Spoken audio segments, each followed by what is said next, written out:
the sequel to the shitty movie Transformers Revenge of the Fallen, which is the movie that started all things YouTube for me. That's right, without Transformers 2, you wouldn't have me, or at least my videos. So let's do this.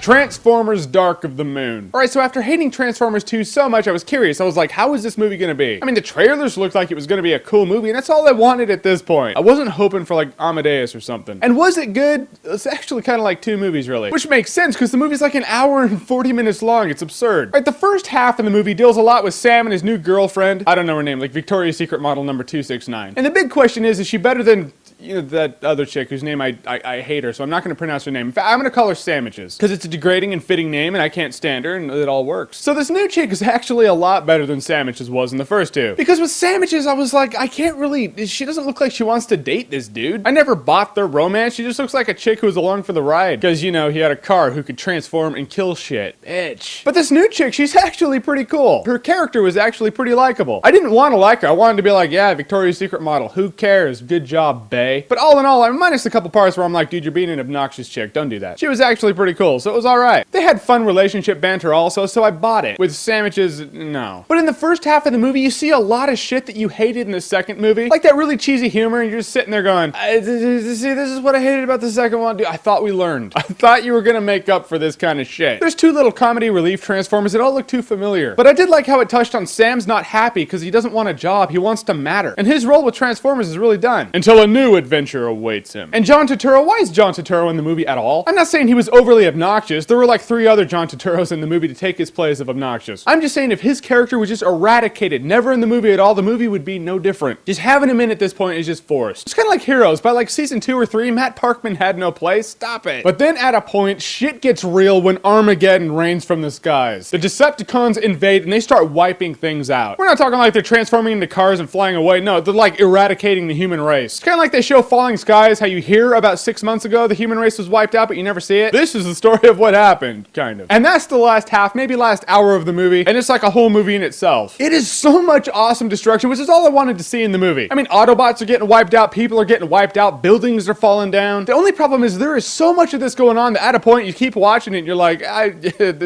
it's still a lot of destruction. Nothing else, just explosions and those Michael Bay explosions that have like, you know, white fireworks in them. It is cool to see, but that's like all you get. It's like the show Man vs. Food. It's so much that you don't know if you can handle all of it at once. But on this battle, this day goes to man. Or Decepticons, really. However, the ending is way too abrupt. I mean, Optimus Prime's like skating on the pavement, like twirling around, just killing robots. It's all sorts of badass. And the last conflict happens. It's like metal and explosions and war. It has all come down to this, and then it ends, and then a monologue happens like, and that's how it is, because we're Autobots and we kick ass, motherfucker. End credit song. And then it's over. You're just like, oh, whoa, that 13 seconds ago, I was watching a battle. Now I'm watching end credits. I guess that's how it goes down. It's almost like the studio was like, all right, over budget, wrap it up, seriously. The second movie sucked. You don't get a fourth. In fact, you don't get the end to a third. You just get credits. So the first half was a bit annoying and comedic. It took a little while to get going. Then it got going and it was awesome. Be it only battles, but it was everything I wanted Battle LA to be. So that was cool. And then it just ends. What really got me into the movie is when I saw Optimus Prime with a sword and a shield. When Robo Jesus gets all Excalibur on you, I'm like, I am there. So I would say Transformers Dark of the Moon is a good time. No alcohol required. So Transformers Dark of the Moon, have you seen it? Are you gonna see it? What's your favorite Transformers movie? In fact, what's your favorite moment of any Transformers movie? Comment below, let me know. And as always, if you like what you've seen here and you want to see more, click right here to see more.